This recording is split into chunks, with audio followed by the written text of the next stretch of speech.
신앙의 뼈대를 세우고 성경을 보는 눈이 열리는 하이델베르크 유리문답 공부 시간입니다. 이 공부를 통해서 우리 모두가 예수님을 더 깊이 알고 닮아가기를 소망합니다. 오늘은 유리문답 53문 사도신경 중에서 성령 하나님에 대해서 함께 살피겠습니다. 먼저 고린도후서 1장 21절 22절 말씀을 함께 읽겠습니다. 우리를 너희와 함께 그리스도 안에서 굳건하게 하시고 우리에게 기름을 부으신 이는 하나님이시니 그가 또한 우리에게 인치시고 보증으로 우리 마음에 성령을 주셨느니라. 하이델베르크 문답을 시작하면서 위로라는 말로 시작했습니다.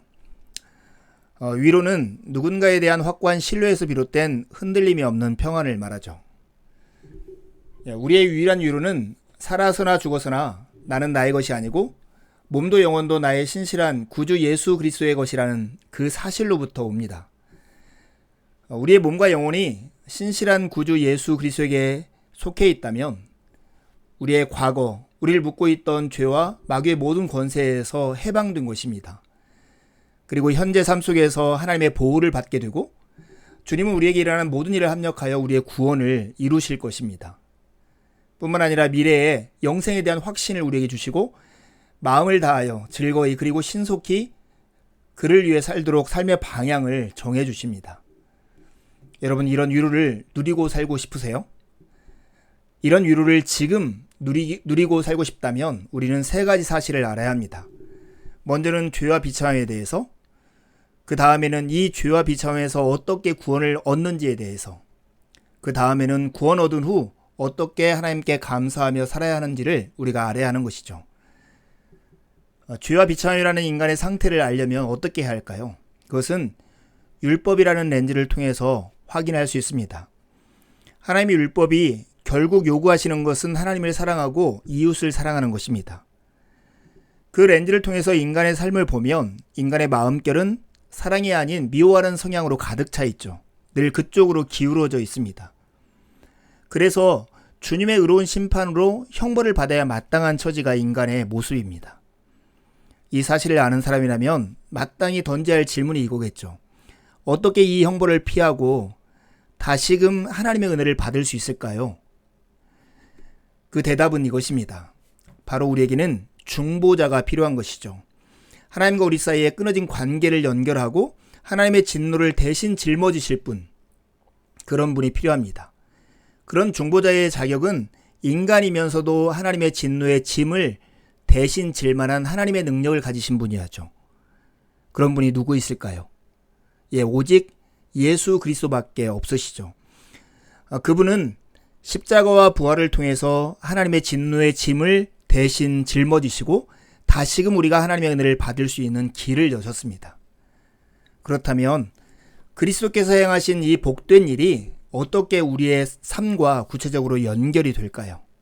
그것은 믿음을 통해서입니다. 우리가 21문에서 확인했듯이 이 믿음은 두 가지 중요한 구성 요소로 되어 있습니다. 하나는 확실한 지식이고 다른 하나는 굳은 신뢰입니다. 이 확실한 지식은 하나님의 말씀으로부터 비롯되고요. 이 굳은 신뢰는 우리 안에서 성령께서 일으키시는 것입니다. 그래서 우리는 이 확실한 지식의 내용을 하나하나 살피면서 확인하고 있는데요. 이 믿음의 내용인 확실한 지식이 잘 담겨져 있고 요약된 것이 바로 사도신경입니다. 사도신경은 성부 하나님에 대한 지식, 성자 하나님에 대한 지식, 성령 하나님에 대한 지식으로 이렇게 담겨져 있는데요. 이제까지 우리는 성부 하나님, 성자 하나님에 대한 지식을 공부했고 오늘부터는 성령 하나님에 대해서 살필 차례입니다. 53문은 우리에게 이렇게 질문하죠. 성령에 관하여 당신은 무엇을 믿습니까? 함께 답을 해봅시다. 첫째, 성령은 성부와 성자와 함께 참되고 영원한 하나님이십니다. 둘째, 그분은 또한 나에게도 주어져서 나로 하여금 참된 믿음으로 그리스도와 그의 모든 은덕에 참여하게 하며 나를 위로하고 영원히 나와 함께 하십니다. 성령 하나님은 누구이신가? 이 질문을 먼저 한 것입니다.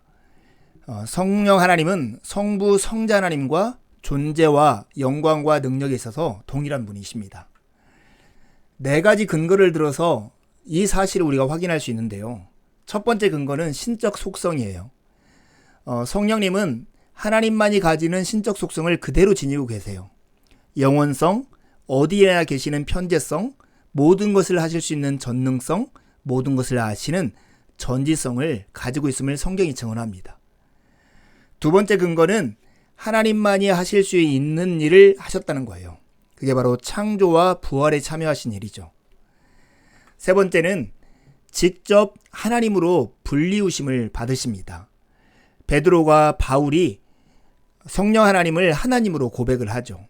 마지막 네 번째 근거는 성부 및 성자와 구별되면서도 동등된 분으로 성경에 나타나 있는 것입니다. 계시록 4장에서 5장 예수님의 세례받을 때 바울의 축도에서 이것이 구체적으로 드러나는데요. 여러분 예배 때마다 우리가 축도가 마지막 예배 순서에 담겨져 있는데 그 축도에서 주로 사용되어지는 본문이 고린도 후서 13장 13절에 있는 말씀이죠. 주 예수 그리스도의 은혜와 하나님의 사랑과 성령의 교통하심이 너희 무리와 함께 있을지어다. 바로 성부 하나님, 성자 하나님, 성령 하나님이 동등되게 그러나 구별되게 나타나 있는 것입니다. 이 네 가지 사실을 볼 때 성부, 성자 하나님과 존재와 영광과 능력에 있어서 성령 하나님은 동일한 분이라는 것을 우리가 알 수 있죠. 그런데 성령님은 우리에게 선물로 주어진 분이다 하는 사실을 기억하는 것도 참 중요합니다. 왜 그러냐면 우리 시대는 특별히 성령 하나님에 대한 오해가 매우 큰 시대예요. 어떻게 오해하냐면 마치 성령님을 무슨 힘이나 능력, 도구처럼 이해하는 경우가 참 많습니다. 성령 받으라, 성령의 능력만 있으면 막 이런 말들을 많이 사용함으로써 성령 하나님이 마치 도구처럼 이해하고 더 나아가면 성령 하나님은 인격이신 분이 아니라 추상적이고 비인격 존재처럼 오해될 때가 참 많다는 거예요. 우리가 기억해야 합니다. 성령 하나님은 존재와 영광과 능력에서 성부 성자 하나님과 동일할 뿐만 아니라 인격으로서 우리가 하나님으로 경배와 찬양을 드려야 할 그 하나님이시라는 사실입니다. 그런데 여러분, 이 성령 하나님이라는 선물을 우리가 어떻게 받을 수 있을까요? 누가복음 11장 13절 말씀에 이렇게 말씀합니다. 너희가 악할지라도 좋은 것을 자식에게 줄 줄 알거든 하물며 너희 하늘 아버지께서 구하는 자에게 성령을 주시지 않겠느냐 하시니라. 너희 하늘 아버지께서 구하는 자에게 성령을 주시겠대요. 거꾸로 하면 하늘 아버지께 구하는 자들이 성령을 받겠죠. 성령을 선물로 받겠죠. 그런데 여러분 이렇게 질문해 봐요. 누가 성령님을 구할까요? 아마 그런 사람들은 성령님을 간절히 필요로 하는 사람들일 거예요. 그렇다면 누가 성령님을 필요로 할까요? 그런 사람은 성령님이 하시는 일이 무엇인지, 우리에게 얼마나 절실히 필요한지를 아는 사람들일 거예요. 이제 우리가 이렇게 질문해야죠. 성령님이 임하시면 우리를 위해서 하시는 일이 무엇일까 하는 거예요. 오늘 요리문답은 성령 하나님이 우리를 위해서 행하신 일 세 가지로 요약해서 얘기해줘요. 첫 번째는 우리로 하여금 믿음으로 그리스도와 그의 모든 은덕에 참여하게 하시는 일이고요. 두 번째는 성령께서 우리를 위로하시는 일을 하시고요. 세 번째는 성령은 영원히 우리와 함께 하시는 일을 하십니다. 베드로전서 1장 2절을 세 번역으로 읽어볼게요. 하나님 아버지께서 여러분을 미리 아시고 성령으로 거룩하게 해주셔서 여러분은 순종하게 되고 예수 그리스도의 피 뿌림을 받게 되었습니다. 성령 하나님께서 우리를 거룩하게 하셨기 때문에 우리는 순종하는 자가 되었을 뿐만 아니라 그리스도의 사죄의 은총을 받게 된 것이죠. 사죄의 은혜뿐만입니까? 능력을 부여받는 것도 성령 하나님께서 행하신 일이고 하나님에 대해서 아는 것도 성령께서 행하시는 일입니다. 특별히 성령께서는 우리와 예수 그리스도를 하나로 묶는 그 일을 우리에게 행하심으로 그리스도의 모든 은혜가 우리의 것이 되도록 우리를 그리스도의 은덕에 참여시키는 것입니다. 두 번째 행하시는 일이 우리를 위로하시는 일이라고 했잖아요.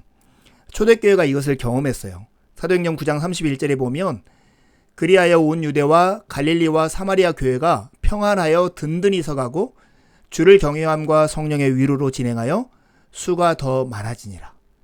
초대교회는 성령의 위로로 그들의 삶을 살았고 수가 더 많아지는 은혜를 누리게 되었습니다.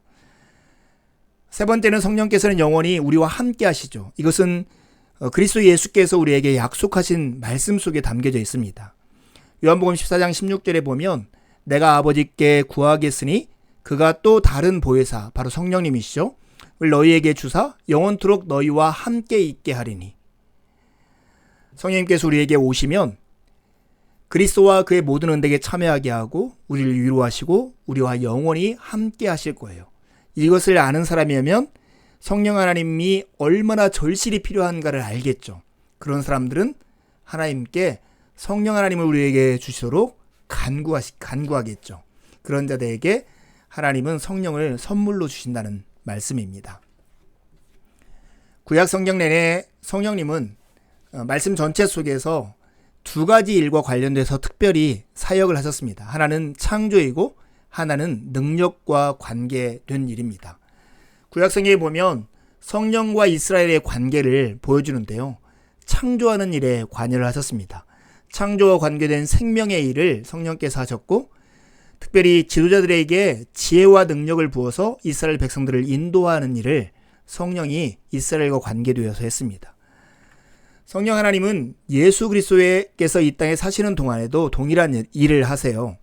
새 창조 곧 구원의 일을 예수 그리스도와 더불어서 하셨고요.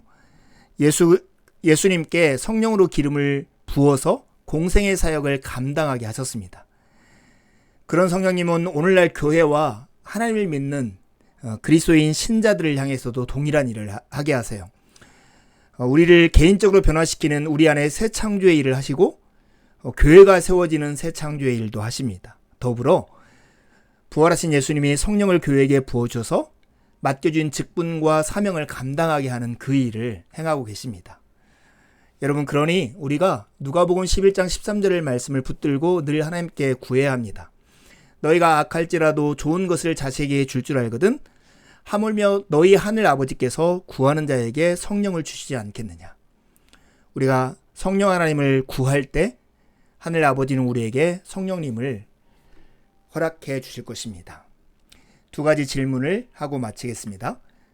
성령께서 성부, 성자 하나님과 존재와 영광과 능력에 있어서 동일하시다는 근거 네 가지는 무엇입니까?